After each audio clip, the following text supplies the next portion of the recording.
Hey basketball junkies, Andy Secor here from Make Shots Basketball Training. So here's my third in this series while State of Michigan is here in shutdown of providing some videos and blog posts and information to players on shooting. Monday was all about follow your shot versus finish your shot. Yesterday I took a bunch of Make Shots players to put together the perfect jump shot using a bunch of their elements. And then today we're going to talk a little bit about arc. We know that creating proper arc angle is one of the most important factors to making shots. We know all the science and research says between 43 to 46 degrees of arc allows the ball to see as much of the hoop as it can going in. Less than that, you're only seeing a very little amount of the hoop, and way more than that, we're putting so many variables into that. So I got my son Miles here. We're gonna go through a couple of drills that I use in training to help players create proper arc. So the first one is just called 1-2 shoot. So Miles is gonna start back there. Here's what he's gonna do. At the 1 spot, he has the ball where it's his shooting pocket where his shot originates. At the 2 spot is really where we're gonna focus on elbow, getting underneath the ball. So we're gonna go 1, 2, and when we're here in the 2 spot, you see his elbow has to be most underneath the ball, then he's gonna shoot it. All right, so we're gonna go another one. So it's 1, 2, and then he's gonna shoot. All right, come over here close to me. So one of the reasons that players don't create proper arc is the 2 spot. So when we come over here, just a minute.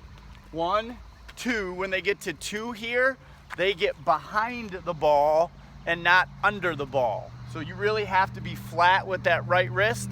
One of the biggest reasons we don't create arc, especially in young and high school players, is that they are behind the ball, which is an out and not an up motion. And if you go out and not up, if you're here and not here, it's gonna be almost impossible for you to get to 45 degrees. Go ahead and shoot a couple more 1-2 shoots.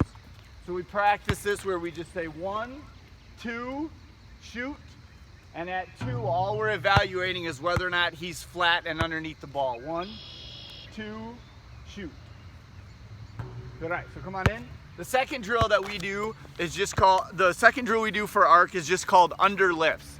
So the player gets really close to underneath the basket and they're having to almost put the ball back here and lift it high with a snap. Go ahead, into the air. Moving a little closer.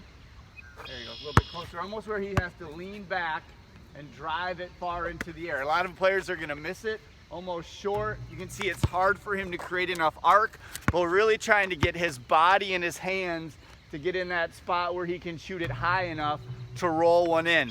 That front rim make here is a good one to make because then we can see that we're really able to create that arc for it to go in. So I have players that are working on arc. We just make 10 to 15 of these early in a workout. All right, so let's go back. So first we had 1-2 shoot. Second, we did some under lifts. The third thing we do is high banks. I'm gonna have him shoot these from a little bit inside the free throw, but what we're trying to do is get the body to understand how high of an arc we need to get. And we know that the best spot, one of the best pieces to evaluate at the end is if your elbow gets above your eye line. So we know that this is out and this is up. A great thing for players to do when you look at your shooting on film is to see whether or not your elbow got above your eye line at finish. So he's gonna shoot from right there and he's gonna try to bank them really soft with a lot of spin off the top of the backboard. Be good? We're trying to see how we can create that arc. And for players, this allows them to see what does 45, 50, 55 degrees of arc feel like in my shot. So this is a big time field drill where we go high banks. All right, so the fourth drill, free throw warm-ups. The fourth drill we do is called free throw warm-ups. So just have players shoot 5, 10, 15 shots from the same spot. And all they're trying to do, go ahead, just jump shots. All they're doing is they're trying to pick a spot on the backboard that shows where the ball is at its highest point. So for players, for some of you, that might be the square. It might be halfway between the square and the top of the backboard, or for some of you, it might be the top of the backboard. Go ahead. And then I ask players when they're shooting after every shot to say too high, too low, or just right. So Miles is gonna shoot this one. He shot a couple to know what his arc angle looks like and feels like. And after he shoots one, that was too high for him. So all we're trying to do is we're blocking out all other, keep going. We're blocking out all other parts of shooting. Just right? Yeah, just right. Just right. Just right. Just right. So we're blocking out all other parts of shooting, and all we're focusing on is, can you put the ball with the same arc as many times in a row as you can, and self-assessing what does it feel like and look like when it's too high and when it's too low. The last one we do is called perfect swishes. Now we do 6 sets of these: elbow to elbow, elbow to wing, wing to corner, elbow to elbow, elbow to wing, wing to corner on the other side. We do these, but for today we're just gonna have Miles do one. He's gonna go from elbow to elbow. He has to create 2 perfect swishes at in each set in order to move to the next set. We time these and we try to get kids to get 1:30 or less. So he's gonna do the first of 6 sets. So we're gonna go through, because we know a perfect swish almost always has to have perfect arc. So this is a way to take all of our drill work and put it in a timed and competitive manner as we go. So he's gotta go until he gets not just 1, good, not just 2 makes, but 2 perfect swishes. He's back and forth and he's just focusing on arc angle. 2, so that's pretty good. So he would have to do 6 sets of those. Come on in here, Miles.